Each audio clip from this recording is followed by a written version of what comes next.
रामायण में लिखा, जाय न चाहिए कबहू कुछ तुम सन सहज सने। जिन सहज स्नेह आपके प्रति जिनका हो गया है, उनके हृदय मंदिर में तुम बसे हुए मिलते हो। आपके हृदय में भगवान अनुभव होने लग जाएंगे, अनुभूत होने लग जाएंगे। बड़ी विचित्र बात है, कब? जब हृदय आपकी कामनाओं से खाली होगा तब। कामनाएं प्रेम को जकड़ लेती है, कामनाएं प्रेम के ऊपर कालिमा के रूप में बुद्धि को विमोहित कर देती है। थोड़ी देर कामना छोड़ करके भगवान का नाम जपो तो, कीर्तन करो तो, कथा सुनो तो, थोड़ी देर तय कर लो संसार में अपना कुछ नहीं है, सब भगवान का है। अपना कुछ नहीं है इसका मतलब ये नहीं कि छोड़ दो, विरक्त बन जाओ, जंगल चले जाओ। जंगल में जाने से मुक्ति न मिलेगी। जंगल में जाने से हम सन्यासी न बनेंगे, कपड़े रंग करके हम सन्यासी न बनेंगे। आप इन्हीं कपड़ों में सन्यासी हो सकते हो। सन्यास का मतलब सम्यक न्यास, सम्यक त्याग कर दो। त्याग क्या? अपना कुछ न मानो, त्याग हो गया। इतना सरल त्याग। अपना मानना बेईमानी है। हाँ, उसे तुम अपना मानो जिसे तुमने बनाया है। बहुत लोग बैठे होंगे जिन्होंने घर बनाया, दुकान बनाई, कपड़े बनाए, लेकिन ध्यान से ज्ञान से देखोगे तुमने बनाया नहीं, तुम्हें सब बना बनाया मिला है। जो बनाया है वो परमात्मा के मिले हुए हाथों से, परमात्मा से मिली हुई शक्ति से, परमात्मा की मिली हुई बुद्धि से। आपकी दुकान, बाजार, मकान सब बने हैं, लेकिन किसके द्वारा बने हैं? बुद्धि से बने हैं, शक्ति से बने हैं। शक्ति तुम्हारी नहीं है, शक्ति परमात्मा की है। ऐसा अनुभव करो, शक्ति परमात्मा की, ज्ञान परमात्मा का, प्रेम परमात्मा का। तीन बातें। और एक बात समझ लो, परमात्मा जब कहते हैं अहम आत्मा, अब आप सब लोग आत्मा शब्द का प्रयोग करते हो, आत्मा आत्मा आत्मा, लेकिन भगवान के शब्दों में आत्मा का अर्थ अगर आप जान लो, भगवान कहते हैं अहम आत्मा। जिसे तुम आत्मा कहते हो वही भगवान कृष्ण है। जिसे तुम आत्मा शब्द का प्रयोग करते हो कहीं से आती जाती नहीं, ये चेतन आत्मा, यही भगवान कृष्ण है। ऐसे भगवान को तुम आत्मा के रूप में देखो और फिर उपासना करो। उपासना का मतलब बुद्धि को चेतन आत्मा के निकट रखने का नाम उपासना है। अगर बुद्धि पकड़ पाए तो चेतन आत्मा के निकट बुद्धि को रखने का नाम उपासना है। मंदिर में बैठना, मूर्ति के पास बैठना, ये उपासना नहीं है।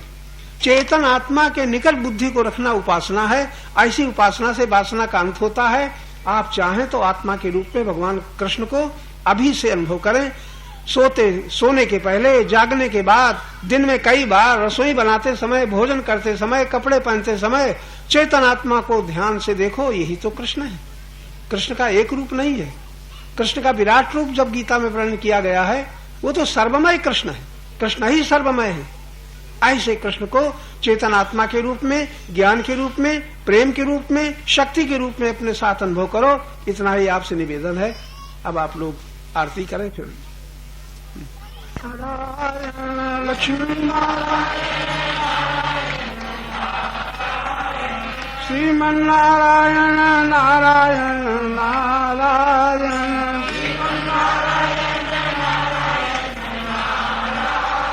श्रीमन नारायण नारायण नारायण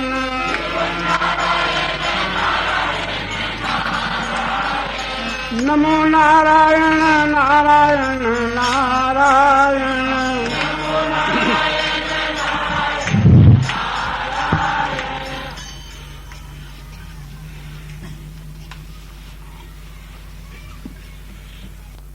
पुण्योदा का ये परिचय है।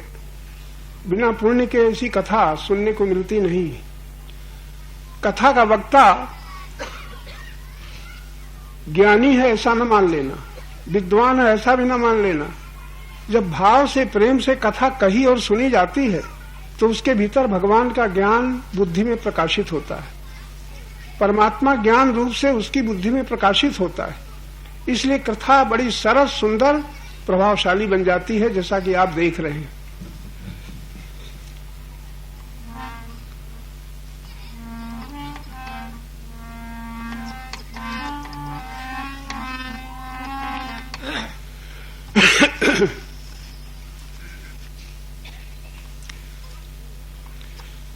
वही सुलभ भगवान होता,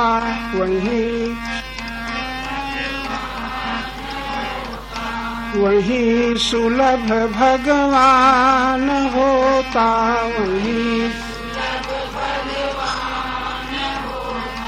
किसी बहाने प्रेम पूर्वक, किसी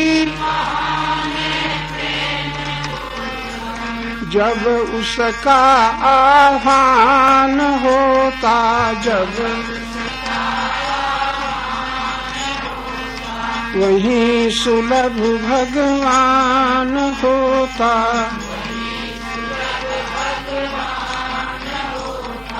भगवान कहीं बैठा नहीं है जो आ जाता हो। हरि व्यापक सर्वत्र समाना, रामायण भी आपने पढ़ा होगा। प्रेम ते प्रकट होए मैं जाना। हमारा प्रेम पदार्थों में फंसा हुआ है, इसलिए हम लोभी बन गए हैं। वही प्रेम ही लोभ का रूप बन गया है। संबंधियों के शरीरों में लगा हुआ है तो मोही बन गए हैं, अधिकार में लगा है तो अभिमानी बन गए हैं, और दूसरों से मिलने वाले सुख की आशा करते हैं तो हम कामी बन गए हैं। यदि इस कथा सुनकर के हम बदल जाएं, केवल प्रेम को देखें, प्रेम पात्र पर दृष्टि न डालें, तो हम अभी अभी भक्त हो सकते हैं, संसार के बंधनों से मुक्त हो सकते हैं और शांत हो सकते हैं। ये हमारे संकल्प पर निर्भर है। संकल्प करें हो सकते, लेकिन संकल्प होता है धन कैसे प्राप्त हो, सुख कैसे प्राप्त हो, अधिकार कैसे प्राप्त हो, बस यही देरी हो जाती है। वहीं सुलभ भगवान होता, वहीं जिसकी जग से रही न आशा,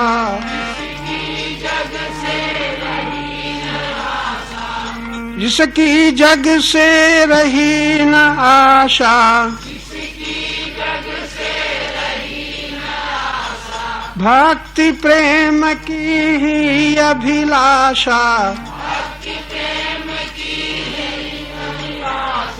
प्रेम भाव से जब उसका ही, प्रेम भाव से जब उसका ही, निशिदिन चिंतन गान होता, निशिदिन वही सुलभ भगवान होता, वही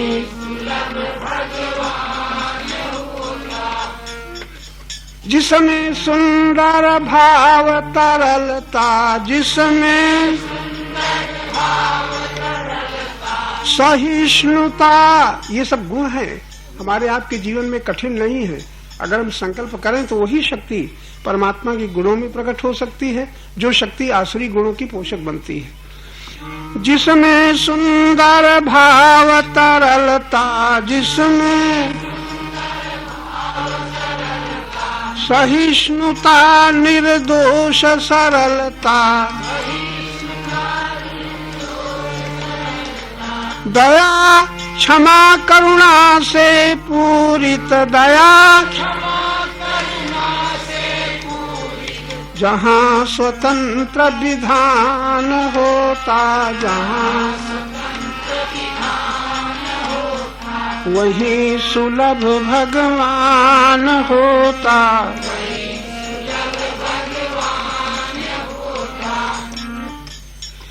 यानी जितना हमारे आपके भीतर भगवान के गुण प्रकट होते जाएंगे, और भगवान के गुण प्रकट होने में हमें एकमात्र ही साधना करनी है कि हम सरल होते जाएं, समर्पित होते जाएं। समर्पित का मतलब अहंकार, अहंग और आकार, ये बात बड़ी समझने की है। जहां तक अहंग के आकार रहते हैं, आकार का मतलब जहां हम कुछ अपना मानते हैं वहीं अहंग का आकार बन जाता है। अपना माना कि आकार बन गया। मैं धनी हूं, धन के साथ होने से मैं धनी हूं, आकार बन गया। मैं विद्वान हूं, आकार बन गया। मैं बड़ा त्यागी हूं, आकार बन गया। जहां कुछ हम स्वीकार कर लेते हैं वहीं आकार बन जाता है, इसी को अहंकार कहते हैं। और जो अपना कुछ नहीं है, आकार समाप्त हो जाता है। निरहंकार जीवन इसे ही कहते हैं, और कुछ नहीं। ये बड़ा सरल है, लेकिन हम लोगों को पता नहीं है। इस कथा सुनकर के आपको सबको पता चल रहा है। अपने अपने घरों में बड़ी शांत चुपके चुपके सावधान रहो। जिसके साथ आपका व्यवहार है उसके सामने सोचो कि हम कब अकड़ते हैं, कब हमें क्रोध आता है, कब हमें किसी की निंदा शुरू होती है। जब गुण का अभिमान होता है, गुण का अभिमान होता है तब दूसरा तुच्छ, छूटा, मूर्ख, इसका क्या दिखाई पड़ता है, तब क्रोध आ जाता है। क्रोध आकर के बताता है अहंकार को कि अगर अभिमान न होता तो ये क्रोध न आता। तो व्यवहार में, घरों में, मंदिरों में जाकर के तुम हाथ जोड़ देते हो भगवान को, लेकिन जहां तुम हो वहां भगवान क्या मंदिरों में बैठा है? जहां तुम हो वहां भगवान न था। बड़ी सुंदर बात भागवत में कई बार आ चुकी है, अभी आएगी। परमात्मा ऐसा कोई क्षण नहीं जब न हो, तुम्हारा भगवान ऐसा कोई क्षण नहीं जब न हो, ऐसा कोई कण नहीं जहां न हो। तो कोई दिखाई क्यों नहीं देता?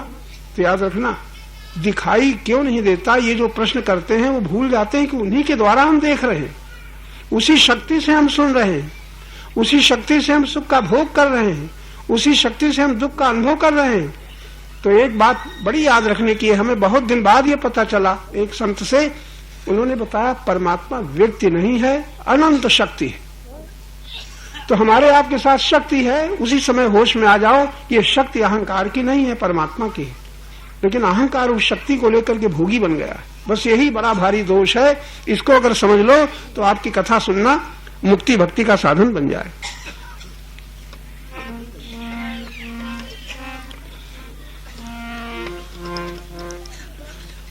जिसका है सेवा में जीवन, जिसका है भोग सुखों से अति विरक्त मन, जिसकी संपत्ति से दुखियों, जिसकी संपत्ति से दुखियों की सेवा में ही दान होता, सेवा वही सुलभ भगवान होता। जहाँ विरह में आंसू बरसे, जहाँ व्याकुल हृदय दर्श को तरसे,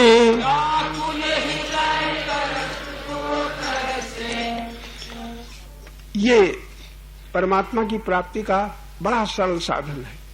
वो सरल साधन क्या है? प्रेम। लेकिन जहां तक प्रेम हमारा धन में फंसा हुआ है तो हम लोग भी हो गए। प्रेम की प्रार्थना नहीं करनी है, हम सबको परमात्मा का प्रेम प्राप्त है जन्म से ही, लेकिन पहले हम उस प्रेम को खिलौने में लगाया। जैसे जैसे सयाने होते गए और जैसे जैसे सुनते गए, माता पिता ने बताया बेटा ये तुम्हारा, ये तुम्हारा, हमारा प्रेम उसी में होता गया। प्रेम हमारा व्यक्तिमय बना है, पदार्थमय बना है, सुखमय बना है प्रेम, और शक्ति दुखमय बनी है। जिस शक्ति को सेवा में लगाना चाहिए वो सुख दुख के द्वंद्व में फंसी हुई है। जिस प्रेम को परमात्मा में लगाना चाहिए वो प्रेम पदार्थों में फंसा हुआ है। इतना अगर कोई सावधान हो जाए कि विनाशी पदार्थों से प्रेम हटा करके, अभी अभी जो अविनाशी चेतन हमारे साथ है, बड़ी सरल बात है ये, शरीर विनाशी और तुम अविनाशी। और एक चौपाई हमने कल भी बताई थी, ईश्वर अंश, तुम ईश्वर के हो लेकिन मानते हो हम संसार, किसी के बेटा, किसी के बाप, किसी के पति, किसी की पत्नी, ये भूल है। ईश्वर अंश जीव अविनाशी, चेतन अमर सहज सुख राशि। तुम सहज ही सुख स्वरूप हो, लेकिन एक नहीं लाखों लोग भटकते हैं, जाते हैं तीर्थों में जाते हैं, सुख मिलेगा, दर्शन से ये मिलेगा वो मिलेगा, लालच कहाँ कहाँ भगाता है। एको लोभो महान ग्राहो, ये महान ग्राह है जो अहंकार रूपी हाथी को पकड़े हुए है। अगर आप सावधान होकर के इसको देखने लग जाओ तो शायद मुक्ति बड़ी सरल है, भक्ति बड़ी सरल है, शांति बहुत सरल है, कई बार हम कह चुके हैं। लेकिन सुख बहुत कठिन है, मान सम्मान पाना बहुत कठिन है, अधिकार पाना बहुत कठिन है, संयोग भोग बहुत कठिन है। शांति और मुक्ति और भक्ति बहुत सरल है, ये किसी से मिलेगी नहीं, मिली ही है। अगर आप सावधान होकर कभी जरूरत पड़े, रोज हम इसको कहते हैं, शांति की जरूरत पड़े, थोड़ी देर आप कुछ न चाहे ना, शांति है। बंधन से छूटने की इच्छा हो, थोड़ी देर आप किसी कुछ अपना न मानना, संसार में अपना कुछ नहीं है, जो मुक्त हो गए। जो सेवा करना हो तो अपना मान लेना, लेकिन वहां भी सावधान, अपने लिए अपना न मानना। तुम्हें जो कोई अपना मानता है उसकी सेवा करना, ये माताओं के मतलब की बात है। तुम पति से भी कुछ न चाहो, सास ससुर से भी कुछ न चाहो, माता पिता से कुछ न चाहो, तुम्हें जो कोई मानता है उसकी सेवा करते रहो। सेवा वही है जिसके बदले में कुछ न चाहा जाए। एक मजदूर दिन भर मेहनत करता है, सेवा करता है, शाम को मजदूरी ले लेता है, वो कहे हम तुम्हारी सेवा कर रहे हैं, तो एक माई महीना भर सेवा करती है और साड़ी के पीछे लड़ती है, जेवर के पीछे लड़ती है, घूमने के पीछे लड़ती है, सेवा है। सेवा वही है जिसके बदले में कुछ ना चाहा जाए। बड़ी सरल बात है। यहाँ सुनते हो आदत पड़ गई, आदत को बदलना बड़ा कठिन काम है और चाहो तो बड़ा सरल है। आदत को बड़ी जल्दी बदल सकते हैं हम लोग, लेकिन चाहते नहीं।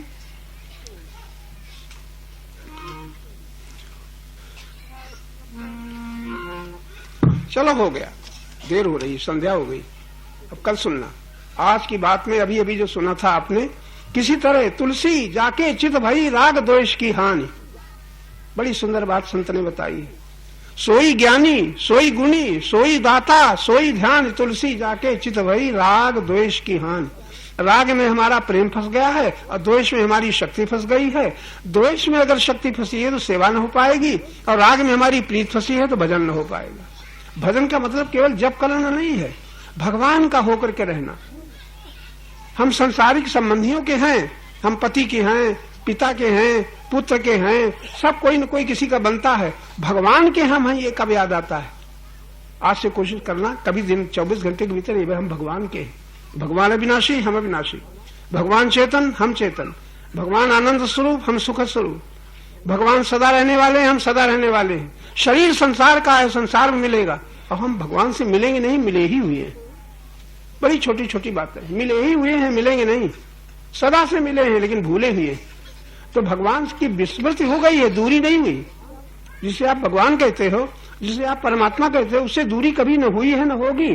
विस्मरण हो गया है, याद नहीं रह गई है। याद आती है विनाशी शरीरों की, न रहने वाले संबंधियों की, न रहने वाले सुख की, इसकी याद आती है। अविनाशी भूला हुआ है और तुम स्वयं अविनाशी हो। तो हम तो कहते हैं छोड़ो भगवान को, परमात्मा को, अपने को याद करो, मैं हूं और मैं, रामायण की चौपाई गवाह है, ईश्वर अंश जीव अविनाशी मैं हूं।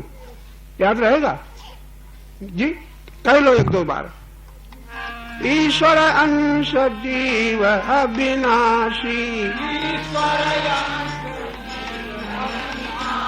प्रातः उठते ही से दोहरा लो, रात को सोते सोते दोहरा लो। दिन भर जाने क्या क्या बने रहे हो, दिन भर बने रहे हो, चलो बने रहो। अरे रात को तो भगवान के हो जाओ। ईश्वर अंश जीव अविनाशी। और कैसे हैं? चेतन अमल सहज सुख राशि।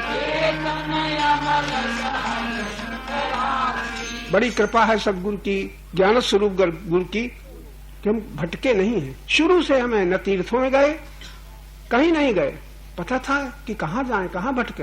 ये भगवान जिसको कल्याण की कामना होती है, भगवान गुरु रूप में यही दया कृपा करते हैं। भटकता नहीं, ज्ञान के प्रकाश में देखता चला जाता है, पकड़े हुए को देखता। आप भी पकड़ चुके हो मेरा मेरा, अब पकड़े हुए को देखो मेरा है, तो उत्तर मिलेगा तुम्हारा जहाँ अधिकार नहीं था, तुम्हारा कैसा? न तुम्हारा देह पर अधिकार है, न तुम्हारा जब अपनी देह पर अधिकार नहीं, तुम्हारे परिवार के शरीरों पर भी अधिकार नहीं है। और मूर्खता क्या है? मेरा मेरा मानते चले जा रहे हो, कौन तुम्हें बंधन से मुक्त करेगा? और चाहो तो मुक्त हो सकते हो, किसी से कहना नहीं तुम हमारे नहीं हो। समझ लेना ये शरीर मेरे नहीं है। शरीर में जो चेतन आत्मा है वो अविनाशी है। हमारे शरीर में जो चेतन आत्मा है वही मैं हूँ। अपने चेतन स्वरूप का बार बार मनन करो, बार बार स्मरण करो, बार बार ध्यान करो। भगवान का ध्यान कुछ दिन बाद करना, पहले अपने चेतन स्वरूप का ध्यान करो। अगर ये समझ जाए थोड़े दिन में तो आप ही आप तुम्हें पता चलेगा हम कितने स्वतंत्र हैं। हमारी कामनाओं ने हमें परतंत्र बनाया है, इच्छाओं ने पराधीन बनाया है। लोग झट कहते, माताएं बड़ी जल्दी कहती है पराधीन सपने को सुख नहीं। अरे तुम्हें पराधीन किसने बनाया? तुम्हारी कामनाओं ने। साड़ी कैसे मिले, जेवर कैसे मिले, घूमने कैसे मिले, पराधीन बने रहो। कुछ न चाहो तुम स्वाधीन हो, दानी बन जाओ। धन के द्वारा नहीं। अगर तुम्हारे पास धन नहीं है तो भगवान के गुण तो हैं, दया है, करुणा है। कै पैसे लगेंगे दया करने में? कै पैसे लगेंगे करुणा से? कै पैसे लगेंगे किसी से प्रेम करने में? कुछ नहीं। तुम्हारे पास प्रेम है, गुण है, उन गुणों के द्वारा, प्रेम के द्वारा, ज्ञान के द्वारा सेवा करो। भोगी न बनो। तो ये भागवत तुम्हें यहाँ 7 दिन सुनने के बाद या 10 दिन सुनने के बाद तुम्हें मुक्ति का द्वार तुम्हारे सामने है, चलो चाहे न चलो। बोलो सच्चिदानंद भगवान की।